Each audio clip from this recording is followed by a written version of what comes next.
Hello, can we start? Colleagues? Okay, thank you very much. I'm gonna leave the floor to Jackie in 1 second. I just wanted to make a little announcement. We found a headset on the floor. If you're missing one of your earbuds or something, please check at the back, at the table at the back. Thank you. Over to you, Jackie. Good morning, everyone. I hope everyone had some good coffee. We're keeping the energy that we had from this morning. And we are a little bit delayed, so I'm not going to spend much time up here. I'm Jackie Strecker. I work with UNHCR Thailand, and I have the pleasure of introducing our first academics session. And so this is going to focus on the effects of aid and aid cuts. And so without further ado, I'm going to welcome Joaquin from the University of Michigan for the first presentation.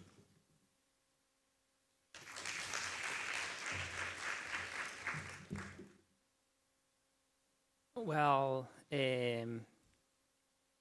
hello everybody. I'm Joaquin Endara. I'm a PhD student at the University of Michigan. First of all, I want to tell you that I'm super excited to present with you all my current work.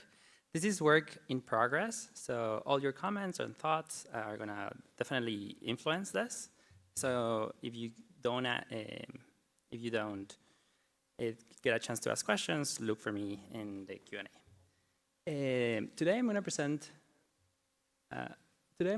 food aid, trade, and welfare. This is joint work with Francesco Carli, who's at Dhaka University, Juan Segnana, who's at Tilburg, and with Burak, who's at Williams College.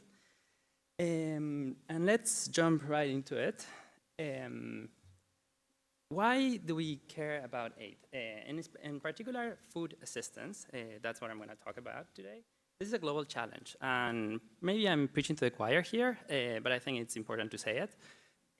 Over 1.5 billion people usually get some type of food aid from governments or from donors, in particular in emergency contexts or in humanitarian situations. Around 120 million people get some type of food aid assistance every year. When we need to... Okay. Oh. When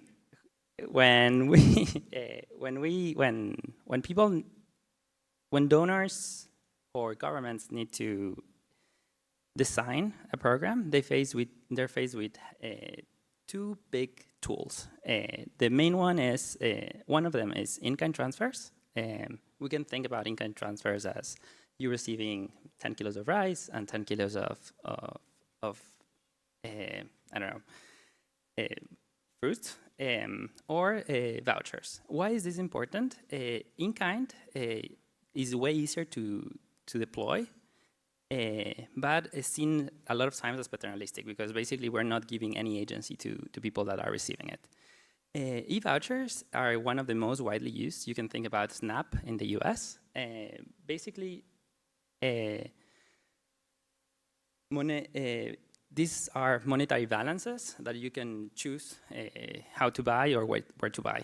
In particular, once a donor or a government makes a choice on how to deliver aid, beneficiaries then have a choice.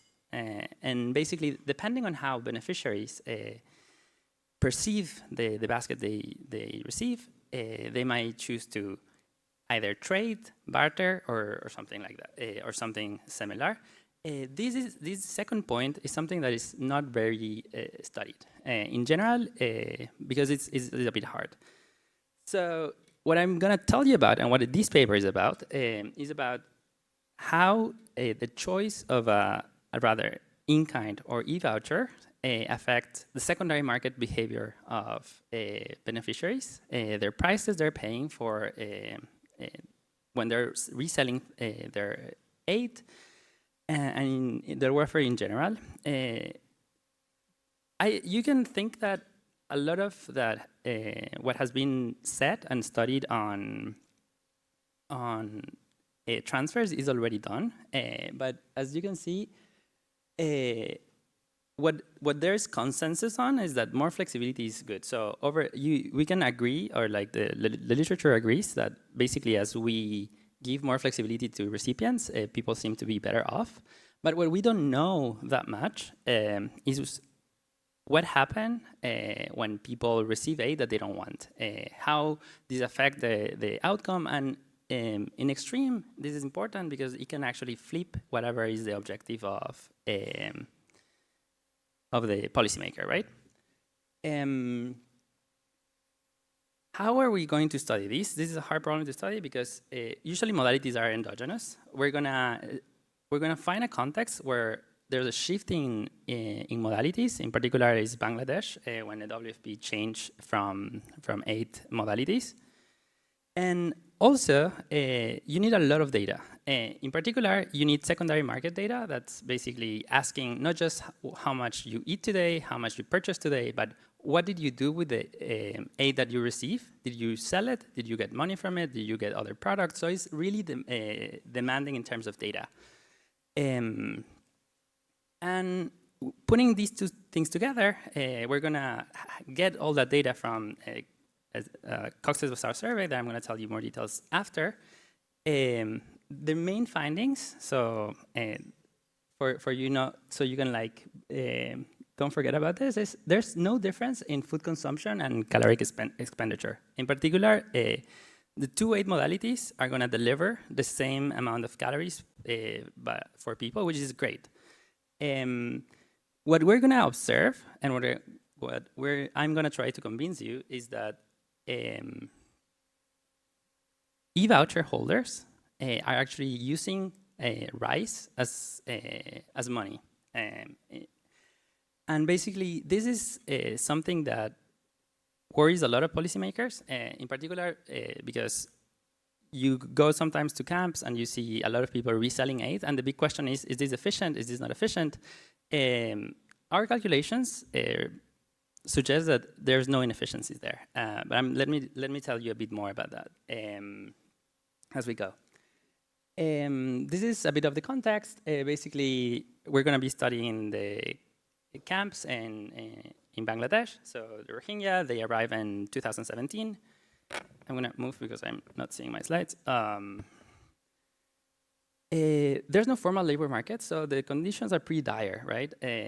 Individuals are not authorized to work outside camps, which is great to study these, but it is actually really problematic. There's refugees cannot receive cash transfers, and in particular, at the moment of our data collection, they were mostly fully dependent on aid. How are we going to combine all these things? We're going to use the rollout, as I mentioned before. In particular, you can see here that the crisis started in 2017. Almost immediately, the WFP starts giving out in-kind baskets. Some months after, they changed to e-vouchers. And between February 2018 and February 2021, they make a transition. And literally by luck, the CBPS, the survey that we're going to use, was filled on the camp when there was around a 50-50 split. And we're going to use that to study.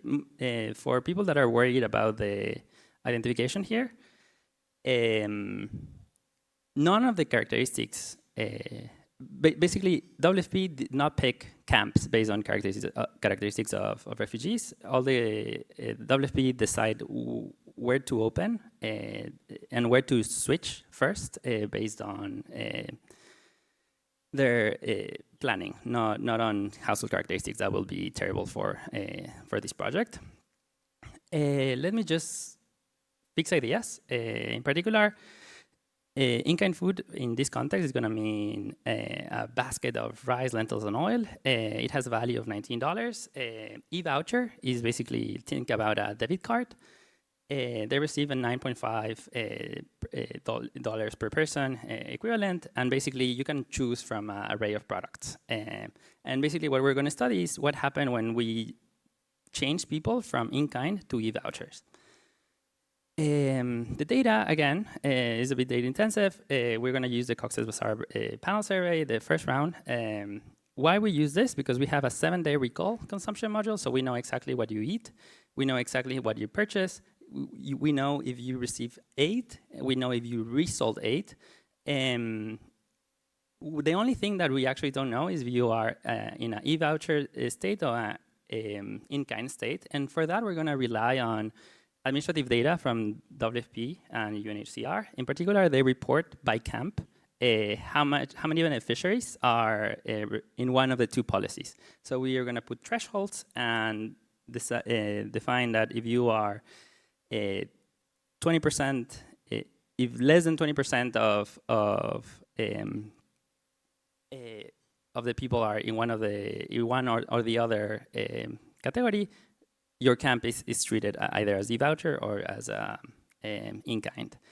This is super robust. We can play with this, but this is one of the specifications that give us most power. But like the results qualitatively don't change.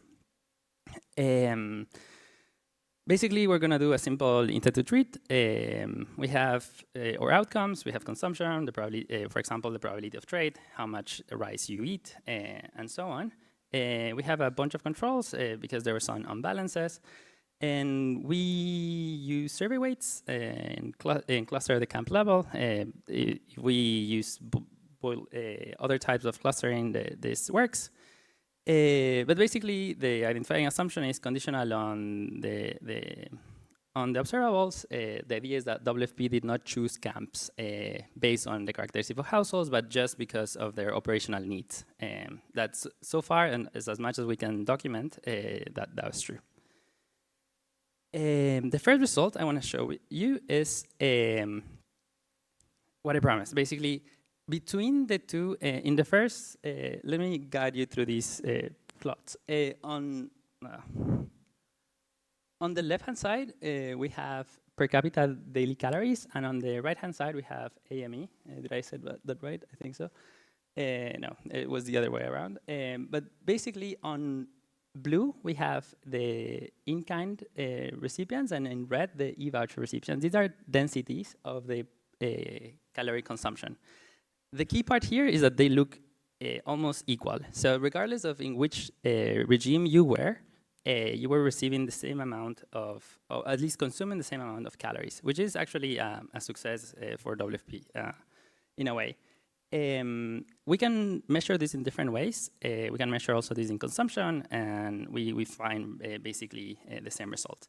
So keep this in mind. They are consuming on the same amount of calories, or they're expending almost the same in food.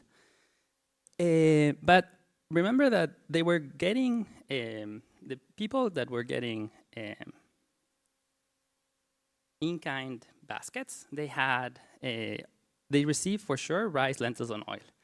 So now when we compare them with people that receive e-vouchers, we can see how their choices differ, right? And what we see is that people that receive e-vouchers are choosing systematically to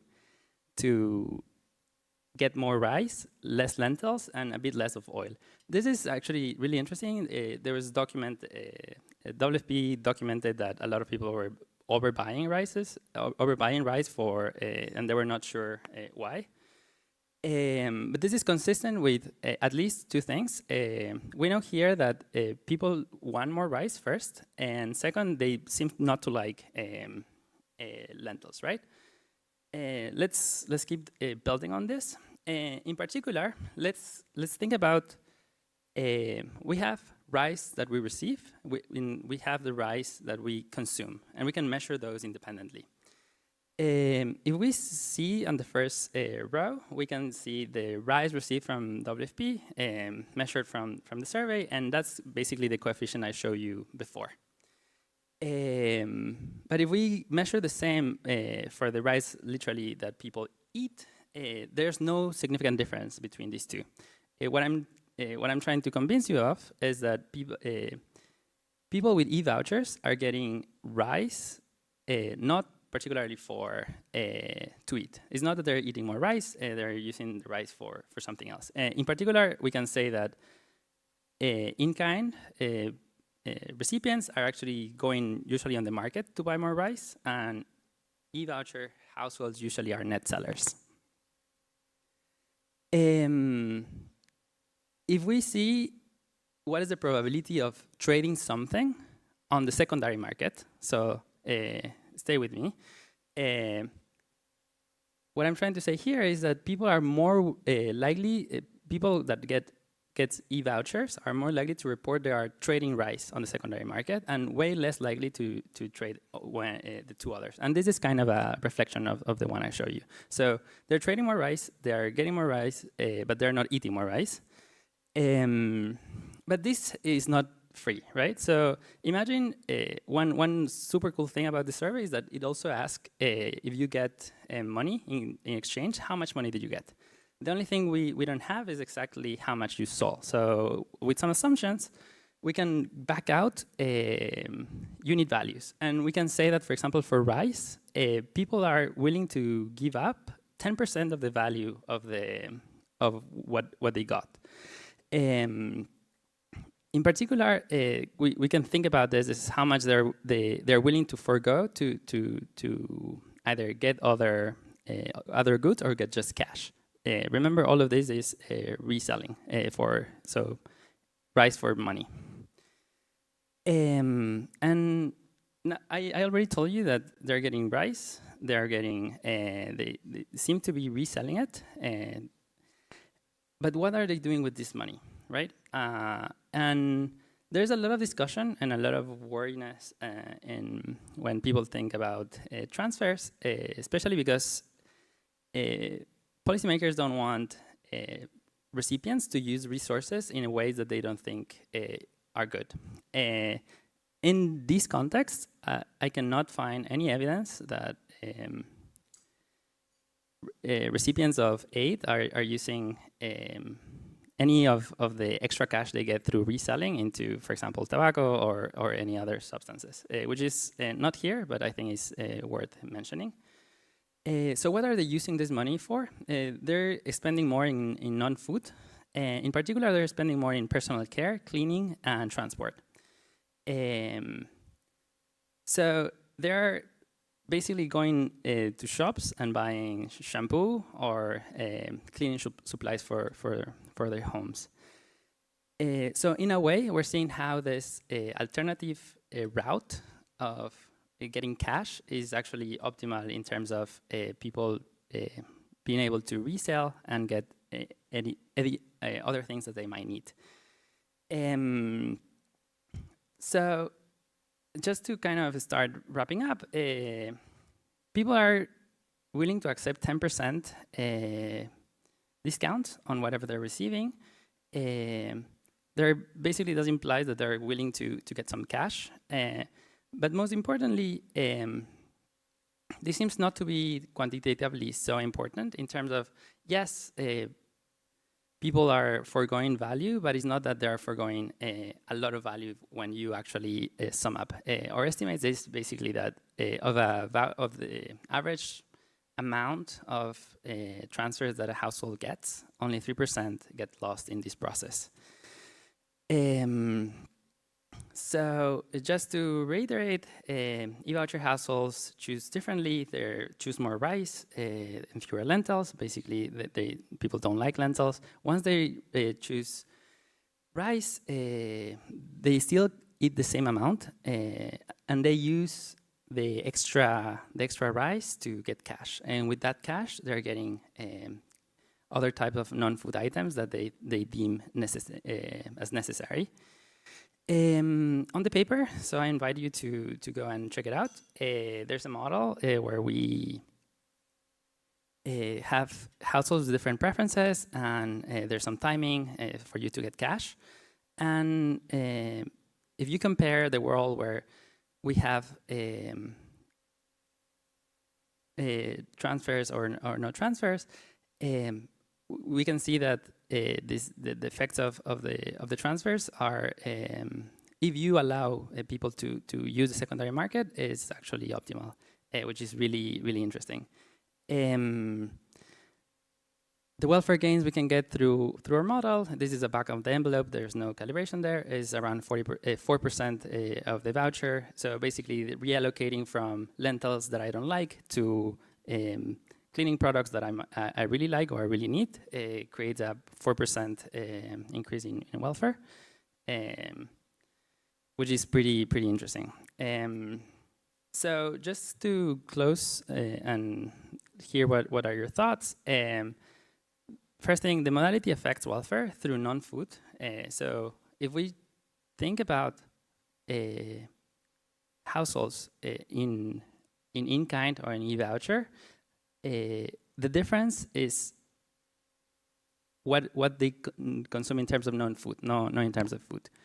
The secondary market actually helps. So I know there's documents from various organizations discussing if we should or we should not stop trading inside camps or any other similar places. Our calculations suggest that they are actually welfare improving. They are not problematic, and in particular, they are not that costly. But I'm going to close with that, and I'm happy to hear what you have to say about this.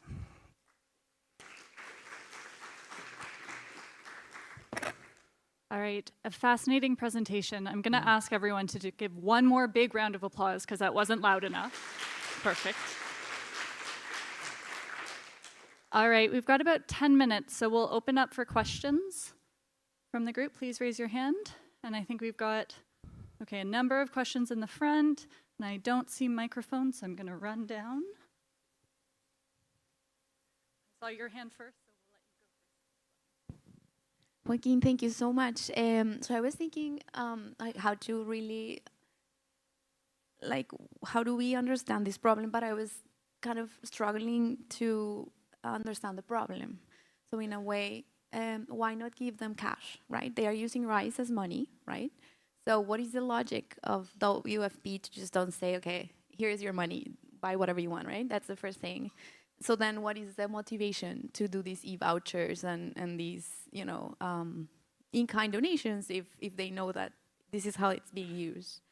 And then the other question that I wanted to, so two things. What motivated the policy change? Why did they move from in-kind to, and then is it true that the policy change also changed the value? Because you're measuring two different things, right? One is comparing the two alternatives, but also one of the policies is giving them more value. And so then you have to kind of be, it's a package of things that are changing, no?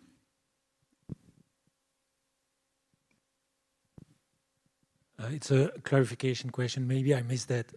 For the e-voucher, does it allow you to only buy from specific suppliers? And in that case, does it change the market power of the suppliers? Yeah. Would it explain the change in prices?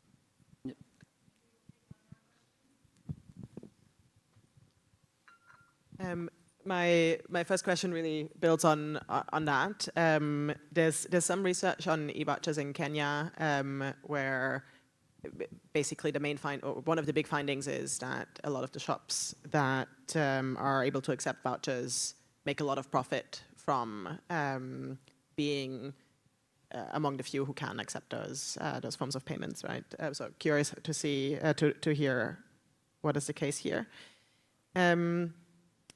In the same setting in Kenya, there's also a dynamic where the food vouchers, which in that case are in the form of SIM cards, are left at shops as like basically securities for loans taken from shopkeepers, which creates very strong dependencies. And that can kind of create a slightly different downside of these voucher systems. So also just curious if that happens for this setting as well. Great. So thank you for all the questions. Let me start by answering to Sandra. First, governments and donors and different organizations, they don't use cash because it's not politically feasible a lot of times. But in Bangladesh, there was a provision of actually doing cash transfers. But I think if you go to most of developing countries or like even the developed countries, there's like this reluctance of giving cash. Then going back to the question of there was two effects. That's completely right, but I didn't have time to show you, but since the in-kind basket is fixed for 3 people, I can create variation on the per capita, so I can actually compare one versus the other, which is great. Last thing that I forgot is why they changed from e-voucher to in-kind is because the WFP has already various RCTs where they show that people are better off when they get more choices. And also they use this as a tool to engage with the community, opening shops where local people can receive benefits also from WFP. So going to the questions about the e-voucher shops, at the moment of these calculations, all of them were managed by WFP or by big suppliers. As time goes by, they start opening, or they start loosening up who can get kind of basically the card readers. I'm sure there's all these kind of negative things going on with e-vouchers, like leaving SIM cards and all these things. I think that's why it's easy to make a bigger point of why we don't just give cash, maybe. But I think that's a different discussion. Yeah, and I don't know if I miss any of questions. Yeah. Maybe we have time for 2 more questions. Here. Thank you very much for your presentation. I was actually wondering about general equilibrium effects, because if people are getting rice as a new means of actually trading or bartering, then shouldn't the price of rice in general drop? And is this 10% price decrease that you are, the willingness to actually go with a price which is 10% lower, is it exclusively driven by the willingness of people to accept this price, or is it the general effect on prices of rice in the camps? And maybe my second question is related to who's actually trading with whom. So are refugees trading with each other, or do you expect trade or bartering to happen with people outside of the camps? Thank you. Thank you so much. Actually, I'm from Bangladesh, but I'm working in Japan. So it's a very interesting research, and thank you so. So my question is, because last 8 years, there are many things changed, and we know that theoretically, perceived descriptive norms actually decide the consumer intentions. So did you analyze anything, how their choice shifted? Because it's not only like that 1.3 million is there, every day added the new. So, and government of Bangladesh just 2 months ago, they allowed the SIM card in the camp. It's a very limited options. So what is your experience to introducing the e-voucher in this ground? Yeah, thank you. Okay, I'm going to be as brief as possible since we're almost out of time. Answering to the first question, there's this interesting dynamic on how WFP tries to match prices with actually market prices so they don't mess up the markets. As much as we can measure, we did not find any kind of GE effect. One of the hypotheses behind this is part of the rice might just be shipping away through some other places. But I think that question starts. Across the time, there's no variation that we can measure on rice systematically. I didn't show this, but like they're mostly trading within camps.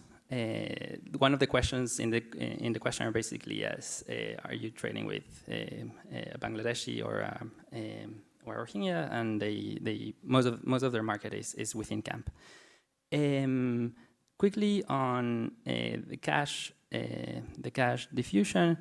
I know there is like a lot of restrictions on SIM cards in camps, and now there might be opening the possibility for not just using SIM cards, sorry, not just using the cards, the kind of debit cards, but also Bcash and some other types of electronic money. So I think that's an open question, but we can chat more after since I'm out of time. Great. Colleagues, a big round of applause, please. Thank you very much. And I'll invite our next presenter up on the stage. So please join me in welcoming MacDonald from the University of Stanford, who will present on examining the link between aid and support for refugees, USAID cuts, and the Kakuma camp.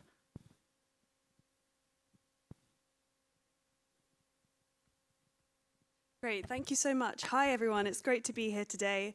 Thank you to JDC for organising this conference. It's really great to be here. My name's MacDonald. I'm a PhD student at Stanford and a graduate fellow at the Immigration Policy Lab. Today I'm going to be presenting some work that actually Jean-Francois's presentation this morning kind of teed this research up quite well. I'm looking at the effects of the recent aid cuts that we've seen in 2025 on willingness to support refugee hosting in Kenya.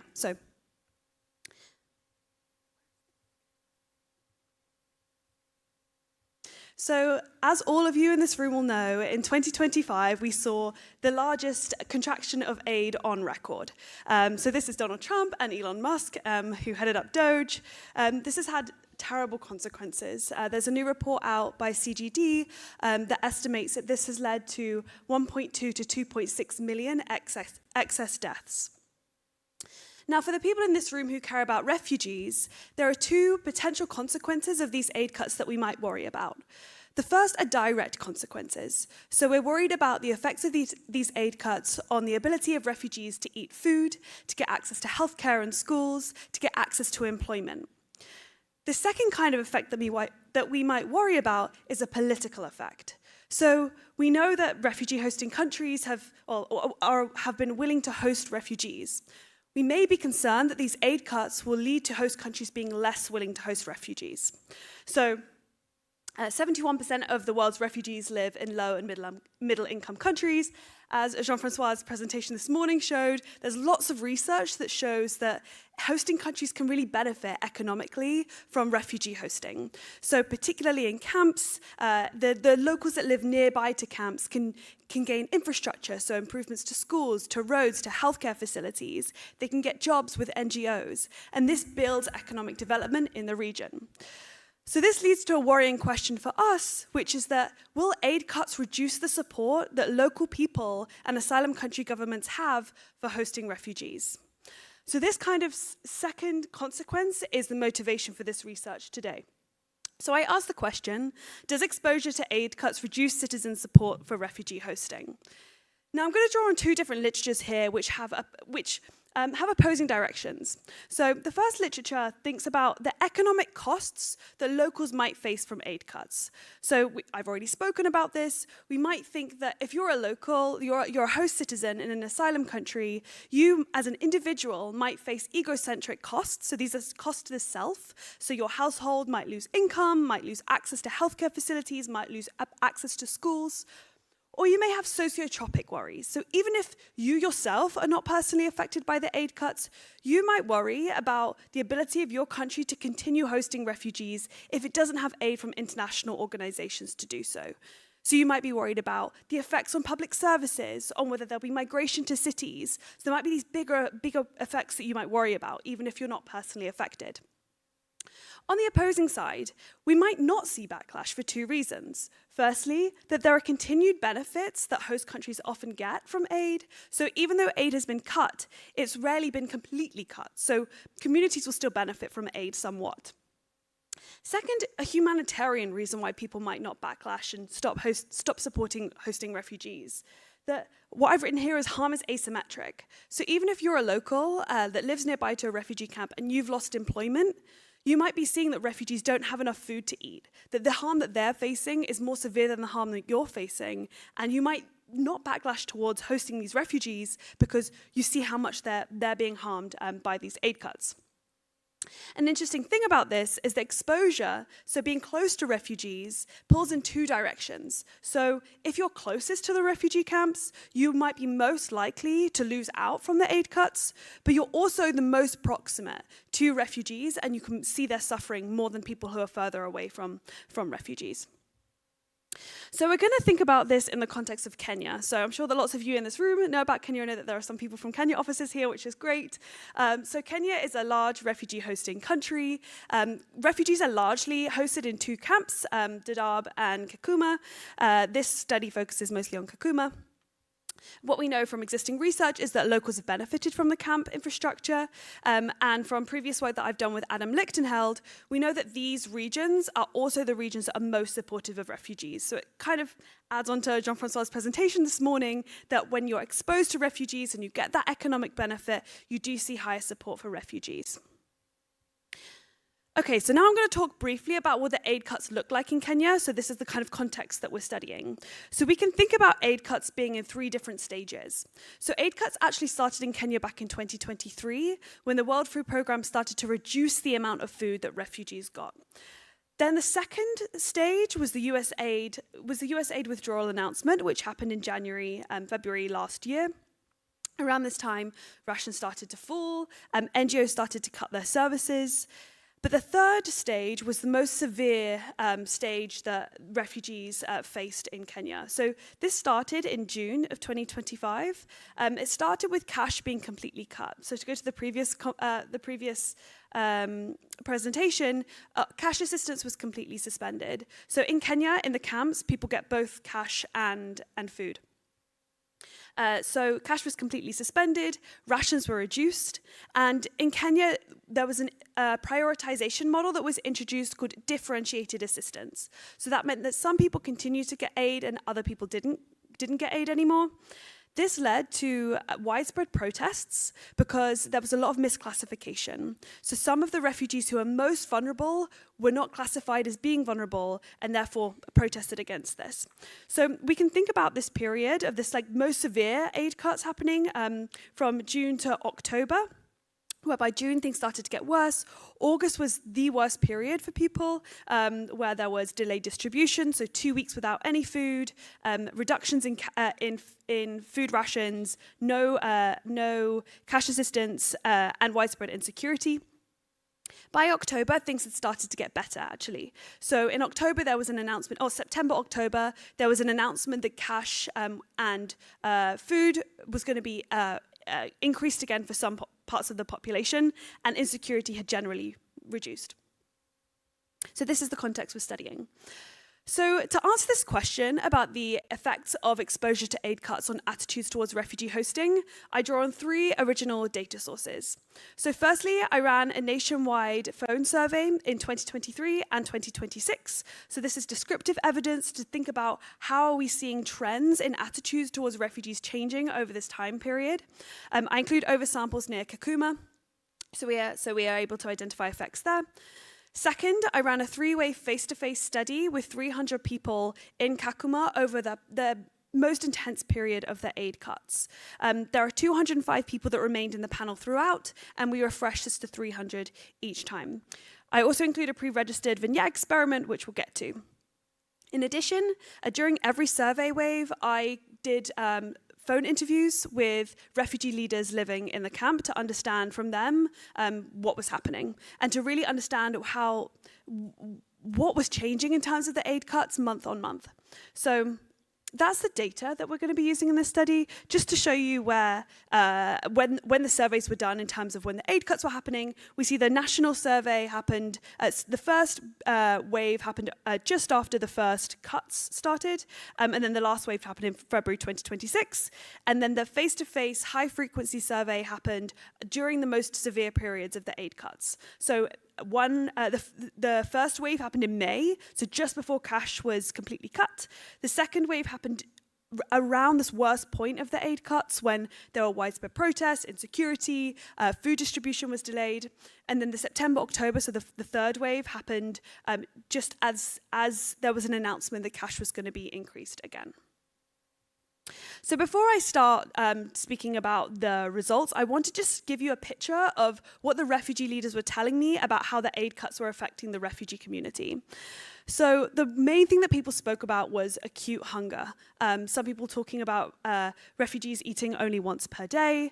The difficulty is in Kakuma that this is like a desert-like environment. It's really difficult to grow food, and refugees often don't have movement passes or work passes that will allow them to go and earn money elsewhere. So when food aid is cut or when cash is cut, people don't have the ability to build their livelihoods elsewhere. There were also medication shortages, particularly around medication for malaria. So people telling me that they were going to the hospital and they were being given acetaminophen or paracetamol to treat malaria, not to treat malaria, but to take away some of the pain.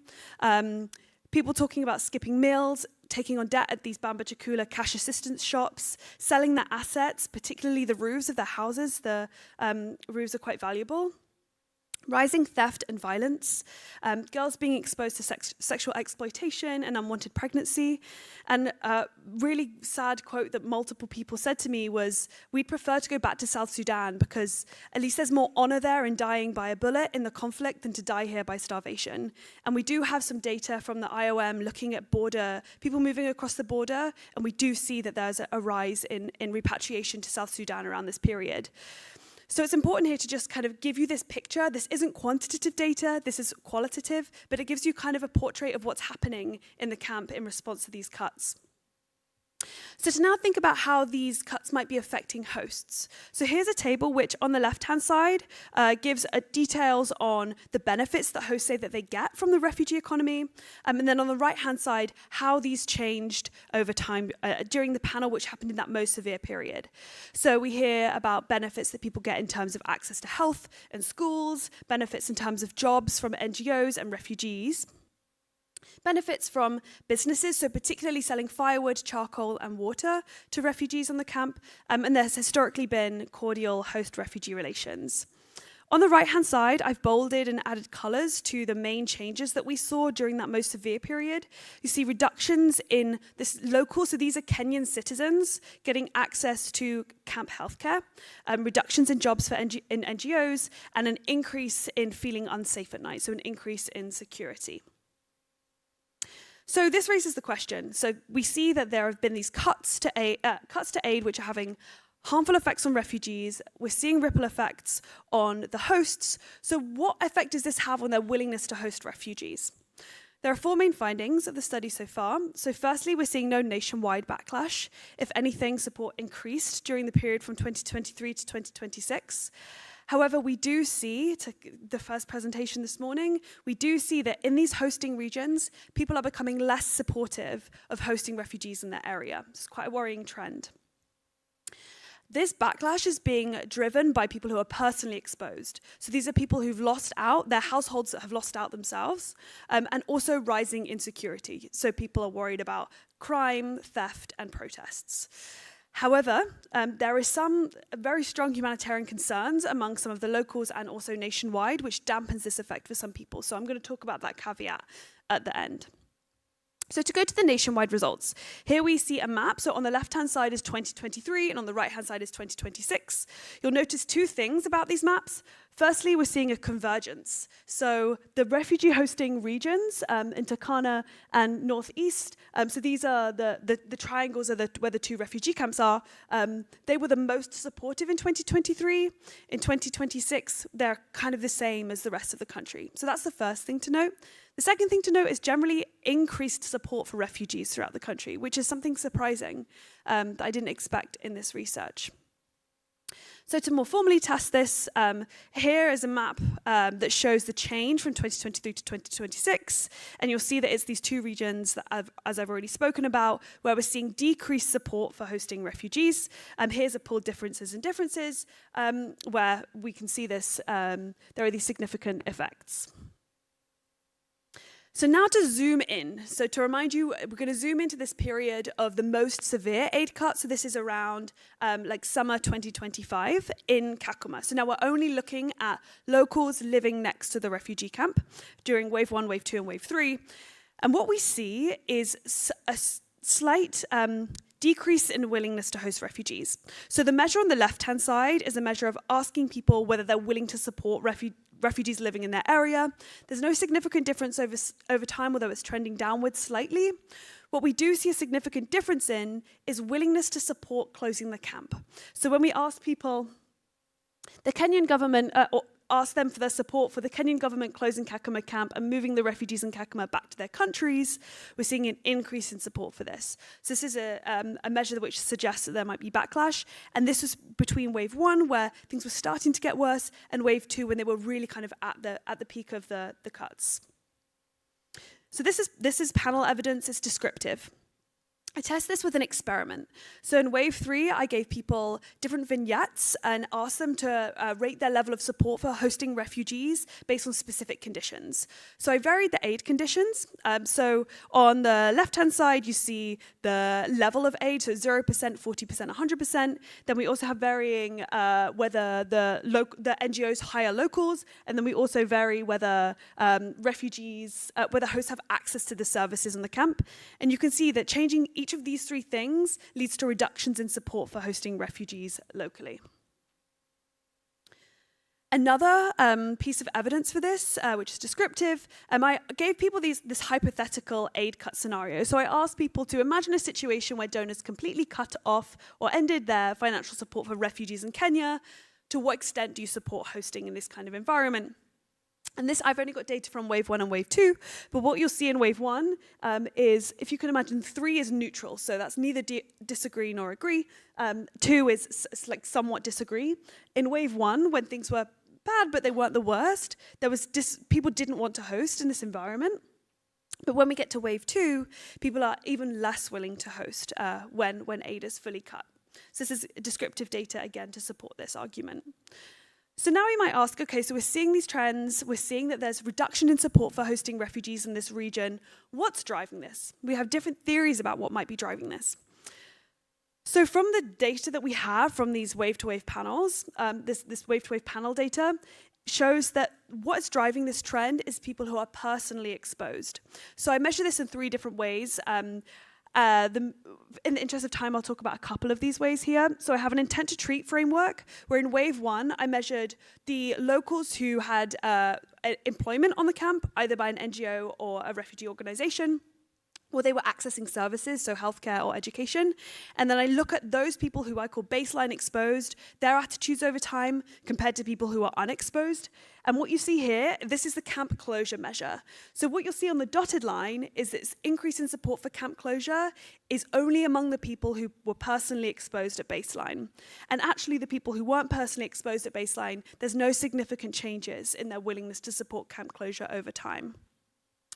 Another way that I measure this is using a switching diff and diff, where I look at over the panel whether people lost in one of these domains or gained in one of these domains, and looked at within-person effects. And what we see is that when a person loses in terms of healthcare, refugee employment, or NGO employment, that we see reductions in, increase in support for camp closure.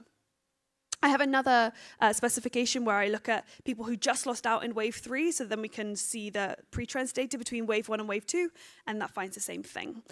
So what this suggests is that it's these people who are really losing out themselves, so it's their households that are losing out, that are seeing reductions in support for refugee hosting. I'm going to now talk quickly about some open ends. So I asked people, why do you oppose closing the camp?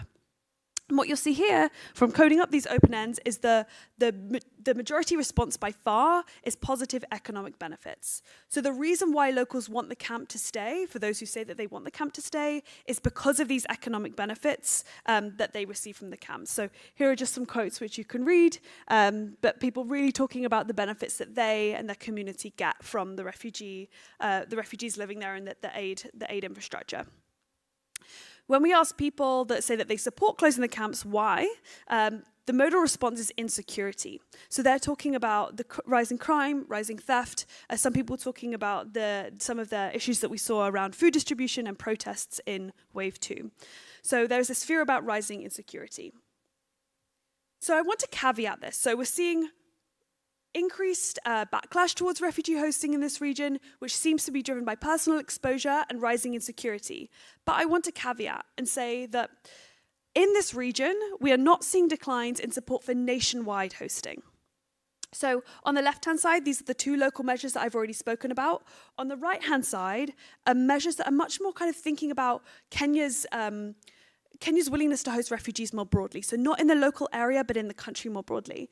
And what you see is between wave 1 and wave 2, there's very little change. And wave 2 and wave 3, when things start to improve, there's actually an increase in support for Kenya hosting refugees. So I wanted to show this to just say that the people living close to the camps are not saying they want Kenya to not host refugees at all. To add support for this, when I ask people what changes are you seeing as a result of the cuts, this is an open-end question, the modal response is talking about refugees suffering. So people aren't talking about themselves losing employment or a rising insecurity. That's look at the second largest response. Most people are talking about worries that the refugees don't have enough food. So there's a lot of empathy in this context. And we see here lots of people agreeing with the statement around being worried about refugees. To add more evidence to this, so going back to that survey experiment, I also varied whether the conditions in the origin country were in peace or in conflict. And actually that was a much larger predictor of support for hosting refugees than changing any of the aid conditions. So the locals living close to the camp, really, the major factor determining whether they support refugees was whether conflict is still going on in that country or whether it's peaceful. I also looked at varying aid, so going from 0% to 40% to 100% in the aid context. I looked at heterogeneous effect by baseline empathy. So people that were more empathetic towards refugees versus less empathetic towards refugees.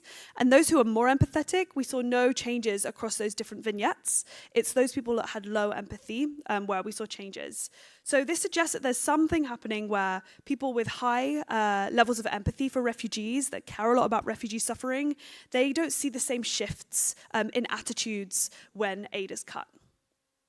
Now, this is suggestive evidence about why we see this nationwide, why we don't see backlash at the nationwide level. This is suggestive, it's open-ended evidence, but in 2023, I asked people about why they supported or opposed refugee hosting. And of those people who said that they supported refugee hosting, by far and away, the reason that they gave, the largest reason that they gave was around humanitarian reasons why they would want to support refugee hosting. So even though at the local level, people are talking about these economic benefits, at the nationwide level, there's a sense that they have a duty to protect these refugees, that they're fleeing from a place that's in conflict, and Kenya is a safe place, and they should give them a place to stay. So this is kind of suggestive evidence for maybe why we don't see this nationwide backlash towards refugees. Okay, so some takeaways. So firstly, there's no nationwide backlash. Support is actually modestly increased, but support has fallen in the hosting regions, which is confirmed by a nationwide survey, a panel, and an experiment. This decline seems to be driven by personal exposure. It's the household that lost jobs, lost access to services in the camp, that are seeing increases in support for closing the camps, and insecurity is the modal reason for wanting closure. But humanitarian concerns are there, and they reduce the impact for some. So this leads us at this question about if support for hosting rests on these material benefits and there being low insecurity in these hosting regions, what will happen if cuts persist? In this context, we saw that there was actually an improvement when it came to the amount of cash and food that people had in October of last year. But it kind of raises a broader question in other contexts. When there's aid cuts, what will happen to willingness to host refugees? And a final slide that I wanted to end on here is to ask this kind of bigger question about what are the implications of this? So we might think, okay, so there's been reductions in support for hosting refugees in these local regions. Does this matter? To the Brexit, I can't remember who said the Brexit question earlier in the Q&A, but it's this kind of same intuition here that it's at the national level that policy is made. So if we're seeing reductions in hosting regions, does this matter if nationwide there are no changes? And I want to suggest that this does matter. So in other work, I look at when refugees return and when refugees are forced to return to their origin countries. And some of the research, some of the things that I find is that camps can be closed because there's tensions between locals and refugees. So this is a very archival project, and so I just wanted to draw on one piece of evidence of actually when camps were closed in Kenya in the 1990s. So any of you familiar with the Kenyan context will know that there used to be refugee camps in the coast of Kenya, but these were shut down in the 1990s. And one of the main reasons for these being shut down was because of tension and violence between refugees and locals in that area. So I just wanted to kind of like leave with this broader implication that it does matter what locals think about refugees, particularly rates of insecurity. Great, I'm looking forward to your questions. Great, big round of applause, please. So I think we have about 4 minutes for questions. Sorry. So raise your hands if you want to come in quite quickly, and mics will come around. So we've got a few questions here. Well, maybe if you can make your questions slow. I was told for people to slow down when they ask their questions, but as concise as possible so others can come around. So here and Thank you, May. Excellent work as always. I was just going to say that I was thinking about the policy implications, and I know that, of course, it's terrible that aid's being cut, but sometimes I also think about this as an opportunity to maybe push the agenda of self-reliance, right? To say, okay, well, there's not money for everyone, right? And these are protracted crises, so maybe when this aid is cut and all these problems are happening, but the national kind of sentiment is such that they want to support more, could we push the agenda toward, okay, let them move to the cities, let them work, right? We cannot sustain them forever. So just something to think about and maybe frame your paper around that broader question. I guess that's it. And then the other thing is about the empathy results where you're kind of describing, like, would this be affected by social desirability? Like people will tell you, oh yeah, I care about them, right? But yeah, anyways, thank you, great work. another question here. Yeah, thank you. My name is Zakaria Harbi. I work for the government of Somalia, National Center for Rural Development and Durable Solution. And my comment is around camp closure in Kenya, since a lot of Somali refugees are based in Kenya. So I've been in a meeting with the UN Special Envoy Mohammed Abdi Afi and country rep of UNHCR Somalia at the time, Magat, and the minister asked him, the Magat, how much do you spend camps in Kenya to sustain refugees there? And he said 500 million. That meeting was in 2022. And he said, how about if we fund the development of return areas in Somalia and we work on returning those refugees to Somalia? So this camp closure idea also is idea that the government of Somalia wants to bring back the refugees at their willingness and develop areas of return so that they can get better schooling, better basic service, employment and livelihood. And as you said, better die in your country in your presentation than so actually support that camp closure as government of Somalia. Thank you. Great, thank you.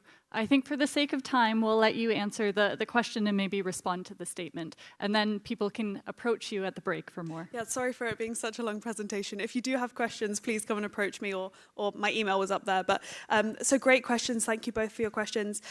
Sandra, to your question about self-reliance, I think that it's a really difficult question because the opportunities for self-reliance in Kakuma itself, so say in a case where people don't have the ability to move elsewhere, the opportunities for self-reliance in the camp context are really low, especially when aid is being cut. So you have fewer businesses, you have fewer NGOs that you can be employed by. So it's really difficult to see a world in which like people can increase self-reliance whilst aid is also decreasing in that camp environment. I also have measures looking at people's willingness to allow refugees to move and to work. And sadly, even though people support refugee hosting in the country generally, they're not supportive of refugees moving. So I'm not sure how that's going to play out in the future. I already know that people are moving to urban areas. Some people that have the funds to do so are. But we don't see this nationwide willingness for people to move, which is often driven by insecurity concerns. To your question about Somali return, I think that in a world in a world in which Somali refugees want to go back, and the constraint for them is funding to travel back and economic conditions in Somalia, such that if they had the funding to go back and if they did have resources when they on return, then they'd want to go back, then camp closure is kind of an acceptable thing. From my research, I haven't surveyed Somalis in Kenya right now on this question, but generally what we see is that refugees often don't want to return. And if you can imagine, like Kenya is a protracted situation where refugees have been living there often since the 1990s. People have kids that have never been home, that don't know the language. They have businesses, they have livelihoods in Kenya. And so I think it raises some severe human rights concerns when governments encourage refugees to return because it's in their interests. So I think in conditions where refugees want to return and it's an economic constraint, then that would be great to kind of alleviate that constraint. But I would have worries about if people didn't want to return, they didn't consent to that. Thank you. Great. Colleagues, a big round of applause, please, for May. Excellent presentation. And without further ado, I'll invite up our next presenter, Shelby, also from Stanford University. And I think your presentation is going to build on what we've heard to date and also look at self-reliance. Thank you so much.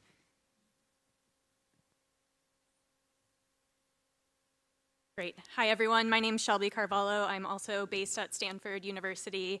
And today I'm going to be presenting joint work with my co-authors Iman Dar, Guy Grossman, and Young Zhou, looking at the impact of aid cuts for refugees hosted in Uganda. This is a project that we've been working on for 3 years, which predates some of the major cuts that we have seen recently. I think as a researcher, it's always really exciting when your research becomes even more relevant than you thought it would be at the start. But as people who really care about refugees and resources, it's also quite troubling that this specific research is now so timely. I also want to extend my gratitude to UNHCR and WFP for partnering with us on this research, as well as to IPA and the DLI Fund for making this research possible. So the motivation for this work is that, as we all know, the need for humanitarian resources has been growing over time, at the same time that we see shrinking resources available. What this red line shows is the proportion of the needs that UNHCR has being funded. And so we can see around the world that this has been on a decreasing trend, where we have more needs than resources are available to address. This creates a policy dilemma where we need to change how we respond in terms of business as usual. One particular policy that May mentioned as well that has been implemented by UNHCR and WFP is known as prioritization.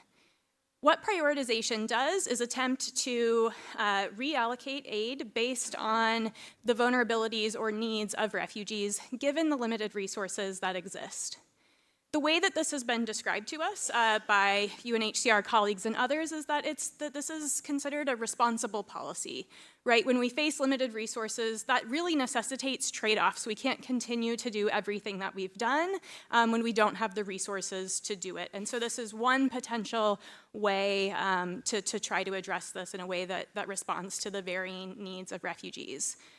We are focused on this in the context of Uganda, but we see this implemented in various countries around the world.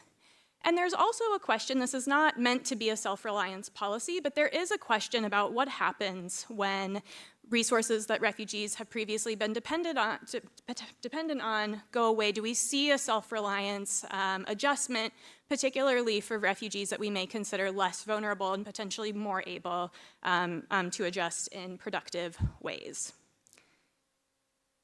So what we do is look at household-specific financial information. So we worked with UNHCR and WFP to identify exactly what resources households have and how that changed over time, to look at what the causal effects of our aid reductions for refugee households. We look at this in terms of two types of ways that refugee households might respond.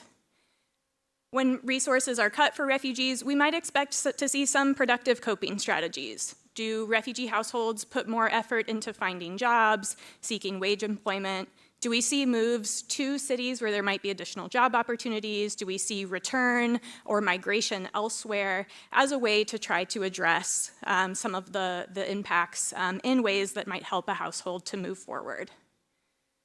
Other worries that we might have is that aid cuts could induce destructive coping strategies.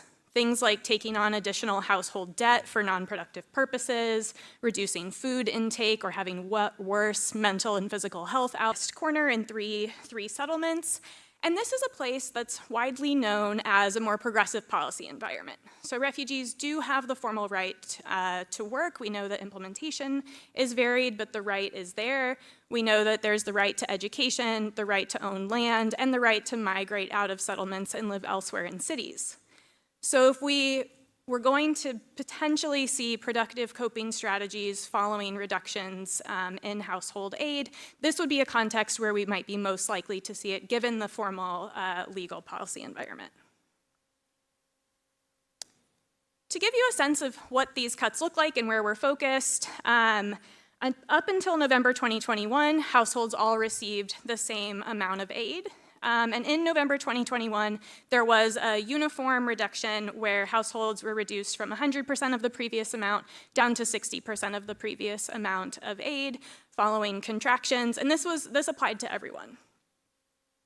In mid-2022, WFP conducted a census of refugee households to try to measure vulnerability, and used that data to construct a vulnerability score to identify households considered more and less vulnerable, and then implemented a prioritization model based on this vulnerability score where aid was then reduced proportional or based on that vulnerability score. So what we see then is that households considered to be the most vulnerable maintained that 60% level of aid. Households considered to be less vulnerable had aid reduced by an additional 50%. And then at the time, about 4% of households considered to be really not vulnerable had aid cut completely. So you can see here where that vulnerability score is. And we're focusing on 5,400 households who fall just 1 point on either side of that vulnerability score.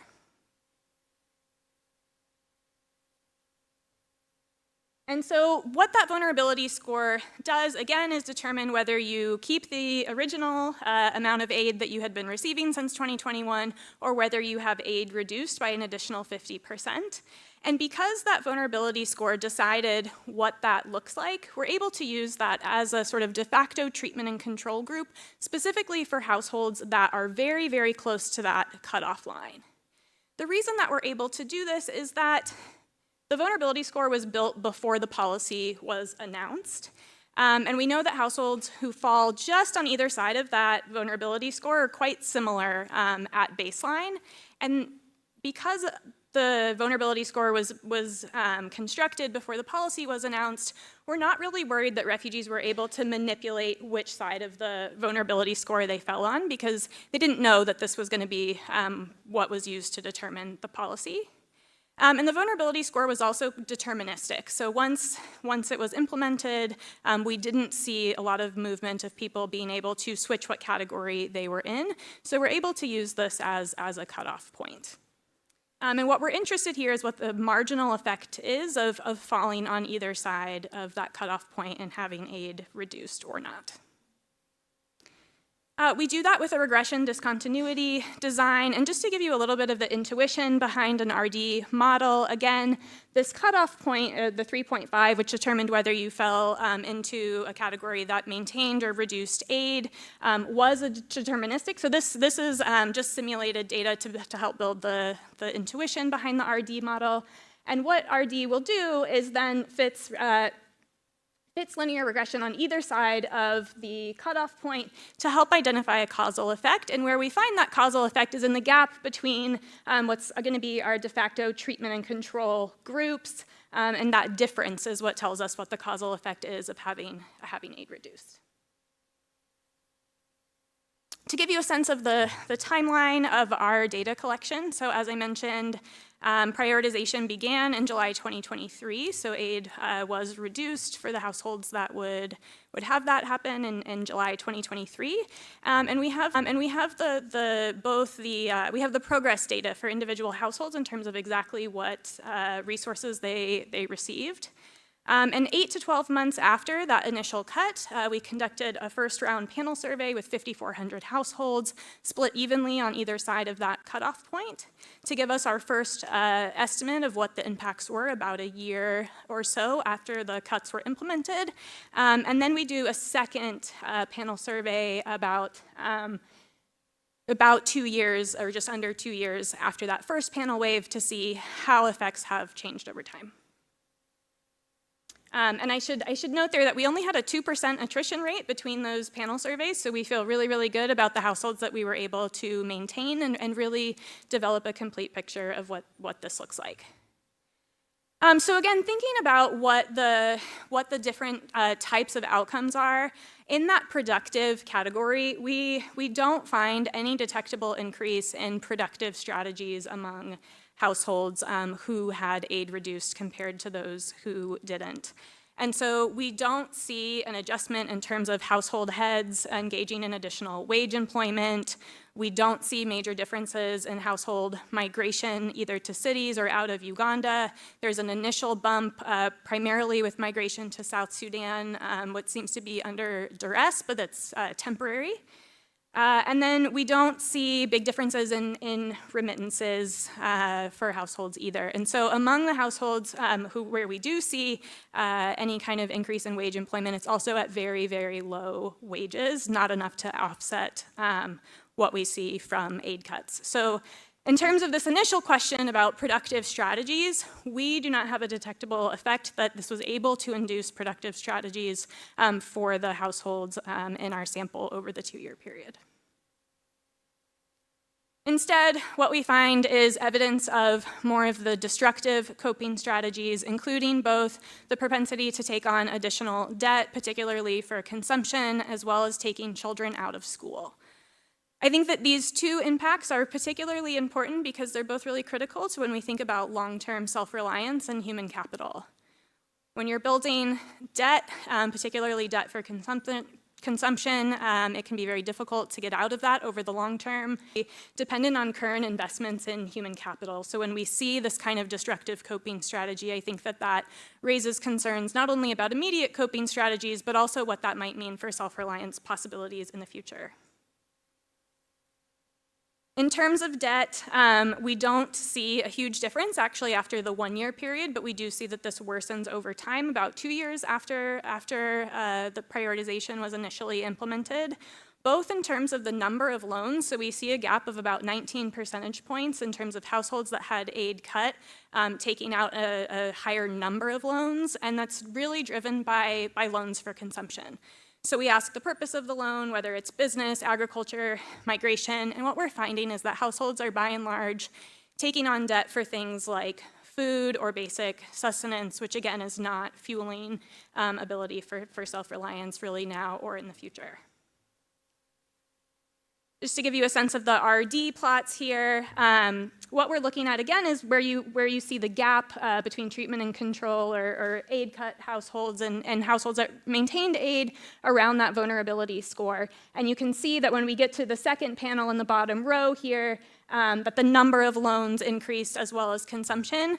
It does look like when you look at the business loans here in the second panel that there is a gap, but within our overall sample, we have such a small number of households that report taking business loans at all that we don't want to read too much into this gap because it's like under 5% of households that have access to business loans in general. And additionally, 1 in 3 borrowers report that they feel that they would be likely to face threat of violence if they weren't able to repay those loans. So in addition to building that debt, there's also increased worry that that debt is through kind of dangerous or risky loan terms. Additionally, when we look at children's education, I think this is one of the really worrying trends here. We see a decline really across the board for both households in terms of education participation. But for households who had aid cut, we see an 11 percentage point gap in the proportion of children who are enrolled in school. And then when we estimate the propensity to take out at least one child out of school, then it's a 25% gap. So in terms of choosing to take at least one kid out of school, that's a really big percentage of households using this as a coping strategy over and above what we see for households in the, that maintained aid.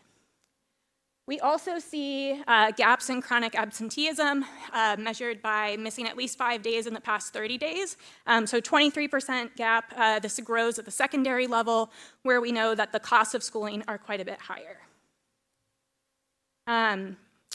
We also know that this is driven by both the direct costs of schooling and the opportunity costs. So when we look at what kids are doing when they're not in school, we actually don't see a big gap in child labor. But that's similar to what we see for adults. We think that there aren't a lot of paid work opportunities, but we do see big increases relative to households that maintained aid in the chores that kids are doing within the household. So households that had aid reduced have 19% increase over and above other households in terms of chores. We also see that per child education spending dropped, and when we asked households why they took kids out of school, the cost was something that they reported at quite high rates. Again, here's the RD estimates, and we see that these results are consistent for both boys and girls in terms of taking kids out of school, with these gaps really increasing over time. Downward trends for both, again, so this is worsening conditions for households in both groups, but what we really see is a larger, a growing gap between households who reduced aid and not. And again, this is driven by both those direct and opportunity costs of taking kids out of school. So when we think about what does this mean, or what did this look like across settlements, we do see settlement-wide deterioration. So these are really just descriptive results that we see changes in terms of worsening conditions for everyone between 2024 and 2025. And again, these are now not causal estimates, but what we see is that the overall wage employment for household heads started to fall. We see that earnings fell, outstanding debt doubled across the board, increasing reports of anxiety and depression, as well as increasing reports of crime victimization. So I think that this kind of, along what May was sort of alluding to with changing conditions camp-wide, I think that, what we're seeing is that for households, all households seem to be facing worsening conditions, and then falling into that category of having your household aid reduced has also been inducing additional constraints over and above. And this is not because Uganda is having a kind of an economy-wide contraction. What we see is actual GDP growth during this period. So this really is specific to refugee settlement areas, and we think connected to changing conditions related to aid. So why do we not see more of this productive response? Again, this is a context where refugees do have the right to work. They can move to another city. They have access to land. Why aren't we seeing more of this productive adjustment? And Sandra had a paper come out really recently. I think that paints a really nice picture to help explain this. But in part, we think that labor markets locally within settlements are potentially quite limited and saturated. So households who could engage in wage employment previously were probably already doing so, and cuts to aid likely, there wasn't a lot of labor market opportunity left. There's also concerns that aid cuts reduced local demand. So when we think about things like markets, hiring household help, other kinds of things, when aid is cut, that can affect the whole market. And I think there's evidence from folks out of Oxford and Kenya that show this kind of credit crunch market-wide impact.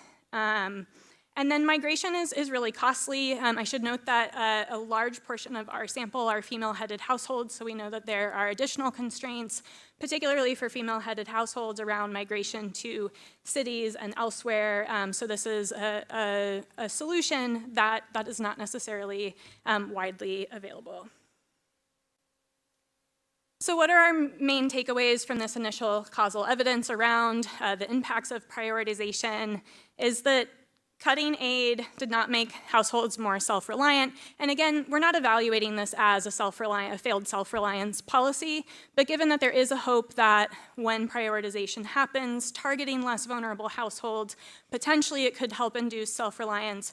What we're finding is that that's not necessarily the case, even in conditions where legal rights are available to facilitate some of those options. We know that targeting can preserve transfers and maybe help the most vulnerable households to avoid some of the destructive coping strategies, but it's really not able to protect livelihoods in broader markets. And I think most strikingly what we see is that these effects persist over time. And worsen over time. And I think that's really been the benefit of having a panel survey here where we can look 2 years out to see what the impacts are with the exact same households, and we do find those worsening effects. And so I think our recommendation, knowing that we're in a world of limited resources where trade-offs are really necessary, is that that prioritization and similar policies, I think, really need to be coupled with other kinds of supports that can help to facilitate self-reliance, whether that's jobs programs, access to land and credit, mobility support. In the case of education in Uganda, there's not a national school meals program, for example, and when we think about households having aid cut, we know there's a very robust literature that suggests that when school meals are available for households facing shocks, that can be really helpful. So these are some of the types of things that we might want to think about when we think about what the impact of household shocks are on the kind of broader coping strategies available. We're not done with this work, so we will have a paper out hopefully soon with the results of these first 2 panel surveys, but since our second panel, conditions have changed not for the better, definitely not.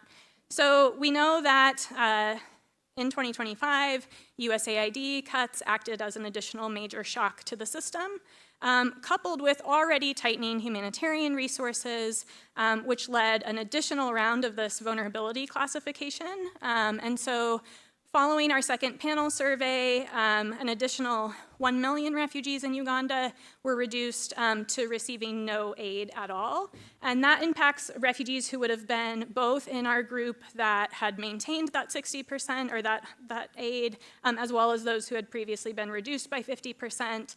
So this is kind of a really broad additional cut. And so we are planning to continue to follow this same set of households. So we're actually in the process right now of a third panel survey where we will be tracking not only the additional impacts over time, but also looking to see what are the different impacts. Do we see differences based on maintaining some amount of aid versus receiving no aid at all? This does impact our ability to do a nice clean RD.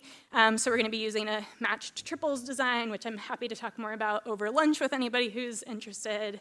And then Young Zhou and I had also conducted a household survey in the surrounding areas of 3,000 households in 2024. So we'll be repeating that again to see what the spillover effects are as aid cuts have worsened over time. So thank you. Excellent.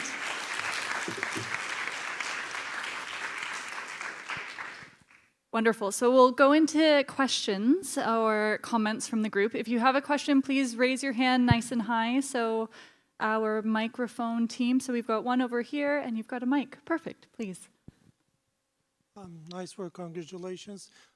I have a few technical comments actually about the RDD. As far as you didn't have time to get into the details, but as far as I saw from your graphs, the points on the right-hand side of the cutoff seem to be small, but I understand that there are a few observations right on the immediate right-hand side. So in that case, we really need to be very careful about the time trends that you put, the linear time trends. I mean, it would be good to do some, a lot of sensitivity checks about that. Maybe you could use local randomization methods, given that this is discrete. The other thing is, like, your standard, your confidence intervals looked pretty large. So I'm concerned whether, you're failing to find an effect because of your sample size, or there is, in fact, no effect. It would be also important to distinguish between those two cases. And the last small comment is, it's really important to understand what fraction of their income is the transfers, to understand whether or not they go to employment. It would be good to provide more background information on that. That's it. Great. Another question or comment? We have one here.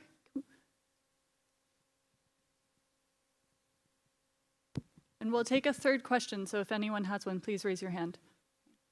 Thanks. This is Charles from UNCR. I think it's a really good study. I think it's quite clear that the impact of the aid cut from the panel survey and the comparative analysis. I just have a question. I hope to get some more clarification about the conclusion that the aid cut does not necessarily mean leads to the self-reliance. For the self-reliance, you mentioned some indicators like the loans, the debts, etc. But do you have a kind of a framework to measure the self-reliance? Because for the vulnerability score, we know that WFP have a kind of dedicated framework. But for the self-reliance, how did you define and measure in the study? Thanks. Yeah, thank you. I really like this paper and really important findings. I had a question about the finding that you mentioned you had at the start on return, which, if I understood correctly, then disappears after some time. Maybe I misunderstood that. But I was curious about this particularly because these are camps that are very close to the area of origin. I'm thinking specifically about the ones in South Sudan, in the north of Uganda. And very often households are split. So some people are back in South Sudan, some people are in Uganda. And so, there is a possibility of reallocating part of the household, even if someone may remain to keep a safe haven in Uganda, towards land that they are farming in South Sudan, which is something that's been happening quite commonly over the years. So I was wondering if you had any insights on that. Great, thank you. I will quickly take those questions in reverse order because now I'm standing between you all and lunch as well. But in terms of the split households, I do think that's something that we're wondering about in particular because we have over 90% of our households are female-headed households. 60% report that they are married and husbands are not in the household. So in this third round of the panel survey, so previously we were looking at household migration through a household roster and movement that way, as well as remittances, and weren't picking up a lot of the things that might signal that there is a split household with resources being shared. But what we've added in the third panel is a specific module on spouses, because we think that particularly with that relationship and that split in that location around the border, this could be something to look at. But I don't know that, I think what we don't know is whether that would be different systematically between households that held on to aid or not, when we're not seeing new movement out of households from the roster. But definitely something that we're focused on going forward. In terms of self-reliance, we don't create a self-reliance index. Uganda actually does have one, a national one, and so that's something that we're thinking about for the third panel going forward also, because that was published relatively recently. But the measures that we do look at, again, are things like engaging in wage employment, being able to farm and sell, like to be able to sell crops, any kind of income generating activity, migration for jobs, things that would suggest that households are sort of standing on their own, coupled with things like taking on additional debt for consumption purposes, I think really suggests that there are challenges with self-reliance when you're taking out loans for things like food. And then on the RDD question, so this is the way that the vulnerability score is constructed. It is sort of lumpy, as there's 13 variables that go into creating this, so you don't actually have a really smooth kind of measurement of what those scores are, or spread of what those scores look like. And so we do try to make sure that the RDD, to the best, to the extent that's possible, addresses that, knowing that there are a few mass points that are sort of overrepresented in that analysis. But to address that in the paper, we actually do report local randomization as a co-equal estimation strategy there, and what we find is that they're really consistent results, including across all of the outcomes that are really our core outcomes there. So certainly I think a point well taken and a real challenge of what the nature of the score is, and so far what we've tried to do is pair both the RDD and the local randomization that address slightly different assumptions or challenges that we might have, but we'll look forward to more thoughts on that as we circulate a paper in the coming months. So thank you. This is Justin from Rwanda. I also have a question. Thanks a lot for the great presentation. I have a question on self-reliance. When you look at refugee communities in the camp, they are now looking for survival rather than becoming self-reliant. And as your results said, those who are still receiving aids are still doing the same as those who lost their aids. And now the governments are enforcing a policy of self-reliance, implementing immediately the self-reliance policy. So what are the key recommendations do you have for these governments as far as that aspect of self-reliance is concerned? Thanks. Yeah, thanks. I think our recommendation, and I think what Sandra's recent paper shows, is that having these kind of right-to-work policies are not necessarily enough. So really being able to facilitate those additional pathways or levers that make it possible for people to engage in self-reliance activities, whether that's facilitating or incentivizing mobility out of settlements, ensuring that there are access to not only jobs in general, but to safe and productive jobs near settlements, connecting people with additional opportunities, or providing these basic supports that ensure that we can think about self-reliance for today. But I think one thing that these results really point to is that self-reliance in the future is also under concern when we see things like taking kids out of school. And so that's where I think ensuring that there are additional supports, whether that's through, again, something like school meals, education subsidies, and even just household encouragement not to take kids out of school. I think targeting both those immediate pathways to facilitate self-reliance, but also thinking in the medium to long term about what's necessary for self-reliance moving forward, and kind of addressing that along this longer chain, I think is really critical, and it would be our kind of immediate recommendations. Yeah. Excellent. So a lot that was unpacked there, and I think a lot of questions and conversations still remain that we can continue in lunch. So colleagues, please, a big round of applause for Shelby and for the two other presentations. And I also won't stand between you and lunch, so I'm going to hand it over to Domenico for a quick announcement. Thank you, Jackie. I know you are all very hungry. I just wanted to let you know that the next session will only have 2 speakers. Unfortunately, one had to drop out at the last minute. But that means that we do have, say, 10 more minutes for lunch, okay? So don't worry. We're not running out of time for lunch. We can come back here around 1:10, 1:15, and we'll pick it up from there. Thank you very much. See you later. Sorry. But if you want to eat, don't forget to take the coupon from the registration desk. No coupon, no lunch. Sorry.